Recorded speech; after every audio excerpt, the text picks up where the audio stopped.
Je crois que Barjac bat les records de fréquentation aux cérémonies républicaines et aux commémorations. Toujours fidèles, nous avons les enfants de Barjac, la musique, les pompiers, les gendarmes, mais aussi Madame la vice-présidente du département, Madame Cathy Choléville, et ainsi que les élus de Barjac, ici tous présents. Je tiens tout particulièrement aussi à remercier les enfants et les parents qui sont venus accompagnés de leur maîtresse d'école.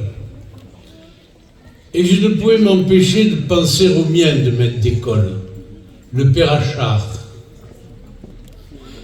Il était bouleversé de savoir qu'il vivait dans un village où 43 Barjacois, plus un fusillé pour l'exemple, étaient morts, sans compter les blessés, sans compter ceux qui en étaient devenus fous.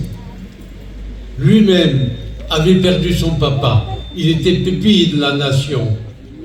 Et je me souviens d'une séance d'arithmétique au cours de laquelle il avait pris les chiffres des dévastations commises dans le nord de la France par la guerre, parce que c'est en France qu'elle s'est totalement déroulée, des dévastations matérielles, sans parler des dégâts humains, 1,4 million de morts, c'est terrible, dont 600 000 venus d'Afrique du Nord, d'Afrique noire, Madagascar ou d'Indochine.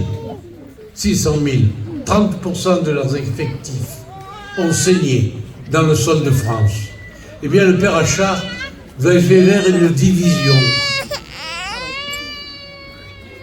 par le nombre de Français, de familles. Combien aurions-nous chacun? Eh bien, nous aurions eu des hôpitaux presque dans chaque commune, des écoles comme des palais, et une maison chacun. La guerre, c'est une dévastation matérielle insupportable et une dévastation humaine inouïe. Pourquoi la guerre? Si nous sommes tous ensemble ici, unis, c'est que nous cherchons à réfléchir. Depuis 6000 ans, la guerre, disait Victor Hugo, plaît au peuple querellaire. Y a-t-il dans l'être humain quelque chose qui fait qu'ils doivent s'entretuer, s'étriper? Ou bien y a-t-il des facteurs qui sont générateurs de guerre? Je crois qu'effectivement, il y a dans l'être humain des envies de pouvoir, de domination, de suprématisme sur les autres. Et certains peuples les plus industrialisés se sont voulus les plus civilisés, ils voulaient aller civiliser les autres. Eh bien, les 600 000 dont je parlais, qui sont venus dans nos tranchées et qui ont donné leur vie, ont appris que nous n'étions pas guère bien civilisés en Europe, pour nous entretuer ainsi tous les 30 ans, la guerre de 70, la guerre de 14-18, et puis plus tard, celle de 39-45. Nous n'avons pas de leçons à donner au monde. Je crois qu'il y a aussi dans ces guerres la recherche de matières premières, de terres rares, de pétrole. Ça pue le pétrole, les guerres d'aujourd'hui. Ça pue l'uranium, qu'on veut aller piller dans tous les pays à bon compte et à bon marché. Et puis il nous faut écouler des produits industriels dont le pouvoir d'achat chez nous ne suffit pas à assurer la vente et l'écoulement. Voilà quelques causes de guerre profonde. Il y en a un qui avait vu juste 3 ans avant la guerre de 14. Il a été assassiné le 31 juillet 1914. 3 jours après, la guerre était déclarée.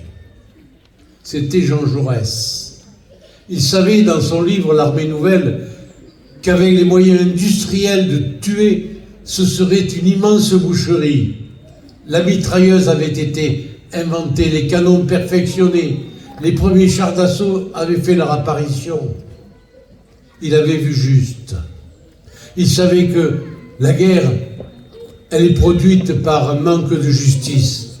Tant il est vrai que si la richesse créée était répartie à chacun plus également, plus justement, s'il n'y avait pas d'aussi criantes inégalités, eh bien à ce moment-là, on pourrait distribuer tous ces biens que le génie humain est capable de fabriquer aux uns comme aux autres, pareillement, et notamment l'éducation, et notamment l'instruction, ici fortement représentée par nos écoles. Voilà quelques réflexions personnelles.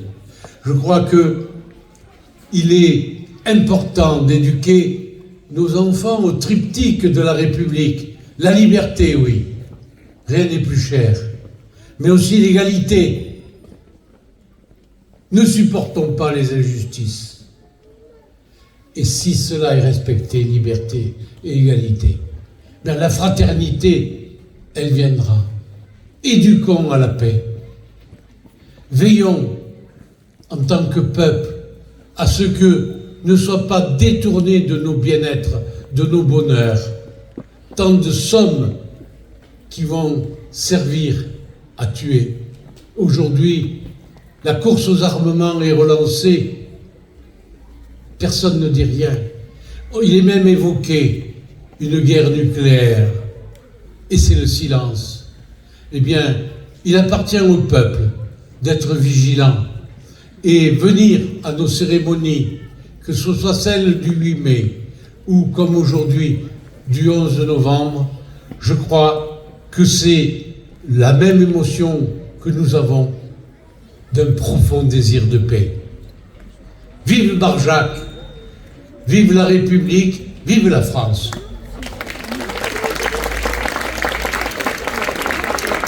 En hommage à nos morts, je vous demande de bien vouloir observer 1 minute de silence aux morts de la guerre de 14-18, mais le 11 novembre, c'est l'ensemble des morts de France sur tous les champs de bataille et de toutes les guerres.